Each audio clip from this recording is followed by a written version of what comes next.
Hello, I'm Jonathan. I'm from York, and I volunteer a lot with a few film companies and with a company that is a worldwide company, but it's still volunteering, called Dr. Sketches. It's an anti-art school which does like a lot of like burlesque and alternative art, like life drawing. Um, I'm also an artist myself. I do a lot of like illustration work, painting, sculpture, filmmaking, and photography. And yeah, it's pretty good.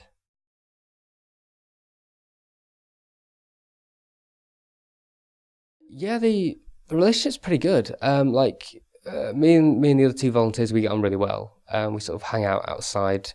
It almost makes it better that we're not paid members, because I always have this thing where I'm like, this is my section of work, and I segment that off, and that's my paid job, and then I sort of like have my social life separate to that. And we get on really well. We're a really good team. Um, One of the girls, Amy, is a burlesque performer.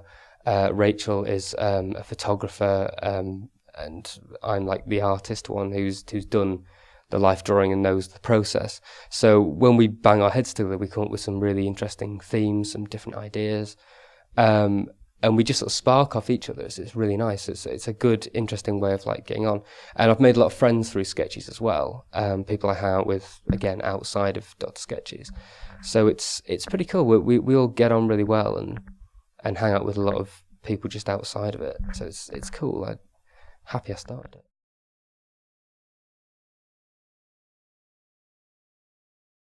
So we've got plans to make it bigger and better and try and take it to the next level. Find a bigger venue, get some like higher paid performers in and stuff, and just like bands and things like that. So it'll still be about the art, because that's the whole point. It's Dr. Sketchy, so it's going to be, about life drawing. But we want to have some, performers, fire breathers, things like that. We just want it to be bigger. And ideally, well, still working on how we're going to do it, but ideally, if it's still going in a few years' time, it'll be something that people in the country will travel to. We don't want it to just stay as people who are in York. We want it to be things that people, like a big event, that when the next one comes on, people will be travelling to it from around the country. The one in London is like that. It's bigger. It costs about 25 quid, something like that, to get into.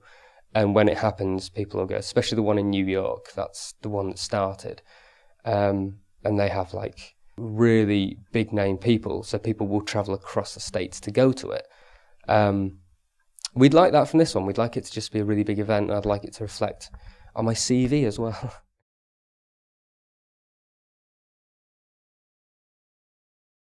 I didn't think about it as being lifelong, or short term. I just wanted to get involved with it right now. I thought, I'm here in York right now, and this is what I want to do.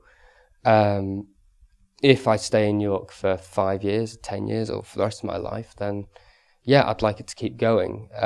I suppose it depends on how much momentum the actual business takes off itself, because if it starts to fade or people lose enthusiasm, then it's up to us who are running it to like maintain the enthusiasm, to like change things and see what's working, try different stuff out, and if it doesn't work, try something else out.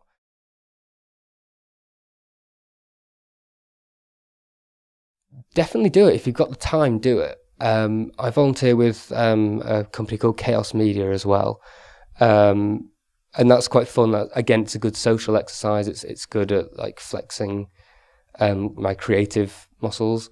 I've met like some really cool friends, and just like yeah, it got me doing stuff that I wasn't doing before, and that's like sorted out the filmmaking aspect of my life. So yeah, and a lot of people work there too, and they just volunteer and they really love it. But some people find it hard to find the time in between their working lives to keep going. So I think you have to balance it out. If it's something you really, really, really want to do, and it's a passion that you're not indulging in, then by all means do it, as long as you got the time. Sketchies is not as big a commitment as Chaos Media, because it's usually in the evenings. It should, about half 7 o'clock in the evening on a Tuesday. It's only once a month. So we just need to prepare for it. And we do a lot of that on Facebook as well. We have Facebook groups. We have like website stuff, so we sort it all out between us and just put it on. And we can spend the bulk of the month just in our spare time doing it. If it's a bigger commitment, then yeah, still do it if you can afford it. But yeah, if it's sometimes just that a little outlet in something that you're not doing. If you want to work in art, but you're working in an office and you're bored, that little outlet, just like once a week or a couple of times a month, can really just inspire you to do something more. So go for it.